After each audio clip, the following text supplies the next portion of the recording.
Assalamualaikum warahmatullahi wabarakatuh. Modul 3.1.A.6 Refleksi terbimbing. Pengambilan keputusan sebagai pemimpin pembelajaran.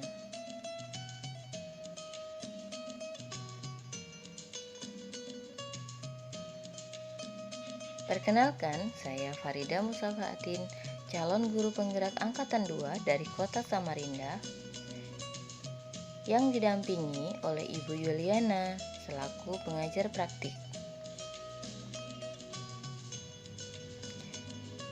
dan juga bersama Ibu Lili Purwati selaku fasilitator.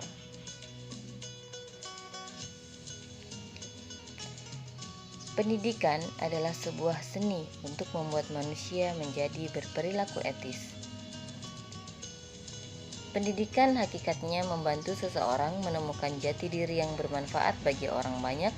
Pendidikan harus mampu mencerminkan keyakinan perseorangan dan norma-norma sosial yang diterima atas tindakan yang benar dan bertanggung jawab.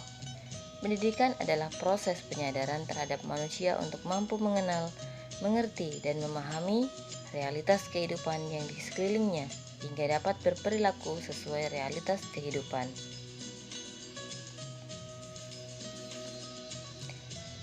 Guru yang merupakan bagian pemimpin dalam pembelajaran harus mampu mengidentifikasi persoalan untuk mengambil suatu keputusan yang bertanggung jawab dengan kesadaran penuh yang berdampak pada kepentingan orang banyak.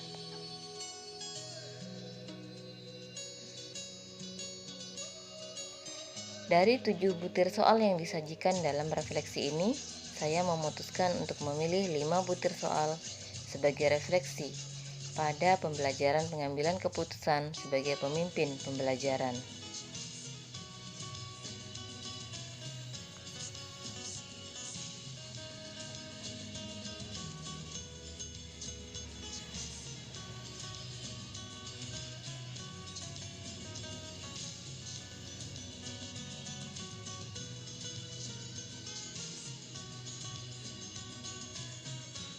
Refleksi diri pada materi modul 3.1.A.6 pengambilan keputusan sebagai pemimpin pembelajaran. 1. Pemahaman tentang konsep-konsep yang telah dipelajari yang berkaitan dengan dilema etika dan rujukan moral. 4 paradigma pengambilan keputusan, 3 prinsip pengambilan keputusan, dan 9 langkah pengambilan dan pengujian keputusan. Adakah hal-hal yang menurut Anda di luar dugaan? Adalah sebagai berikut.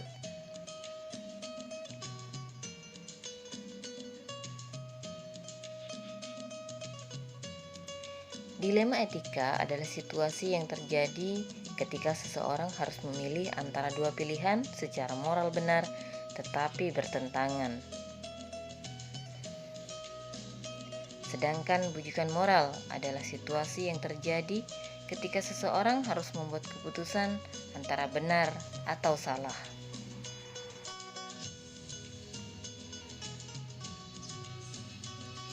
Ketika menghadapi situasi dilema etika, akan ada nilai-nilai kebajikan mendasari yang bertentangan seperti cinta dan kasih sayang, kebenaran, keadilan, kebebasan, persatuan, toleransi, tanggung jawab, dan penghargaan akan hidup yang disebut sebagai paradigma dalam pengambilan keputusan.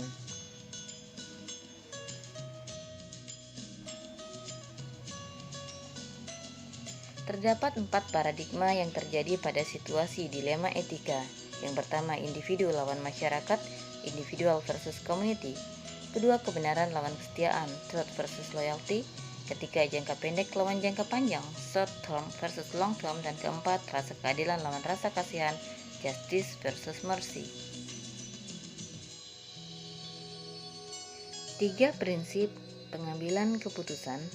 Yang pertama, berpikir berbasis hasil akhir ditentukan dengan konsekuensi atau hasil dari suatu tindakan. Yang kedua, berpikir berbasis peraturan menentukan keputusan berdasarkan peraturan yang telah dibuat.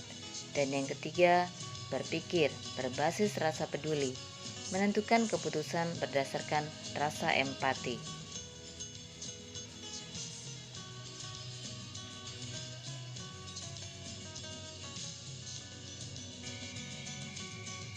Terdapat 9 langkah pengujian dan pengambilan keputusan, yaitu dengan cara mengenali bahwa ada nilai-nilai yang saling bertentangan dalam situasi yang dialami, menentukan siapa yang terlibat dalam situasi yang terjadi, mengumpulkan fakta-fakta yang relevan dengan situasi yang terjadi, pengujian benar atau salah yang meliputi uji legal, uji regulasi, uji intuisi, uji halaman depan koran, uji panutan atau idola. Pengujian paradigma benar lawan benar, melakukan prinsip resolusi, investigasi opsi trilema, buat keputusan, dan yang terakhir adalah refleksi, di mana kita melihat semua prosesnya untuk direfleksikan di kasus berikutnya. Adakah hal-hal yang menurut Anda di luar dugaan? Hal-hal yang menurut saya di luar dugaan adalah keputusan tersebut diambil dari sudut pandang siapa atau kita berperan menjadi siapa di situasi tersebut, karena akan menentukan perbedaan dalam pengambilan keputusan.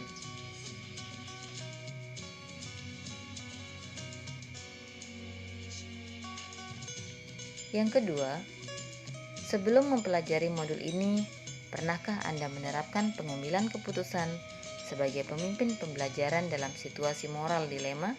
Kalau pernah, apa bedanya dengan apa yang Anda pelajari di modul ini?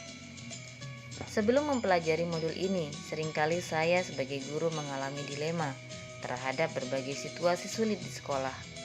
Saya sudah mengambil keputusan yang kiranya efektif, baik bagi saya selaku orang yang mengalami dilema maupun bagi orang lain yang terkait dengan situasi yang saya alami. Namun dengan mempelajari modul ini, saya menjadi tahu bahwa dalam pengambilan keputusan banyak hal yang harus dikaji agar keputusan dapat mewakili semua pihak yang berhubungan dengan situasi yang dialami. Penerapan 9 langkah yang dijadikan bahan pertimbangan dalam pengujian dan pengambilan keputusan yang harus saya pikirkan dengan seksama agar ditemukan jawaban dari situasi yang dialami. 3. Bagaimana dampak mempelajari materi ini buat Anda? Perubahan apa yang terjadi pada cara Anda dalam mengambil keputusan sebelum dan sesudah mengikuti pembelajaran modul ini? Sebelumnya, saya kurang memperhitungkan paradigma apa yang terjadi dalam dilema situasi yang saya alami. Setelah saya belajar modul ini, saya menyadari apa pentingnya mengidentifikasi paradigma. Ini bukan hanya mengelompokkan permasalahan, namun membawa penajaman pada fokus pada kenyataan bahwa situasi yang saya alami mempertentangkan antara dua nilai-nilai inti kebajikan yang sama-sama penting bagi saya. Perubahan yang terjadi adalah bagaimana cara saya mengambil keputusan, yaitu dengan terlebih dahulu dengan mengenali permasalahan apa yang terjadi, siapa yang mengalami permasalahan, paradigma apa yang terjadi dalam situasi ini. Selanjutnya, sebelum mengambil keputusan, prinsip apa yang digunakan dalam situasi tersebut, dan menerapkan 9 langkah dalam pengambilan keputusan. Yang keempat, seberapa penting mempelajari topik modul ini bagi Anda sebagai seorang individu dan Anda sebagai seorang pemimpin pembelajaran. Dalam praktiknya, pembelajaran yang dilaksanakan akan banyak situasi di sekolah yang akan terselesaikan dengan efektif setelah mengetahui dilema etika dan bujukan moral, 4 paradigma pengambilan keputusan, dan 3 prinsip pengambilan keputusan yang bertanggung jawab, serta 9 langkah pengambilan dan pengujian keputusan. Keberhasilan seorang guru yang menjadi pemimpin dalam mengemban salah satu tugas tersulit, yaitu mengambil suatu keputusan yang efektif. Keputusan-keputusan ini secara langsung atau tidak langsung bisa menentukan arah dan tujuan institusi atau lembaga tempat pengabdian saya menjalankan tugas. Materi modul ini akan dijadikan pedoman dan tuntunan bagi kami dalam membuat suatu keputusan yang dapat dipertanggungjawabkan karena penuh pertimbangan dan menjadikan kami lebih bijaksana dan cekatan dalam membuat suatu keputusan. 5. Apa yang Anda bisa lakukan untuk membuat dampak atau perbedaan di lingkungan Anda setelah Anda mempelajari modul ini? Langkah yang berdampak pada praktik baik yang akan kami lakukan setelah mempelajari modul ini adalah kami akan coba menerapkan Apa yang kami pelajari dari topik ini ketika akan mengambil keputusan dalam situasi dilema etika dengan menggunakan 4 paradigma, 3 prinsip, dan 9 langkah pengujian dan pengambilan keputusan benar dan salah. Setelah itu, kami akan coba mensosialisasikan kepada rekan sejawat sehingga kami dapat menerapkan dengan serempak yang pada akhirnya menjadi suatu budaya positif dalam pengambilan keputusan yang bertanggung jawab. Mari membuat perubahan dimulai dari diri sendiri. Sekian dan terima kasih. Salam dan bahagia.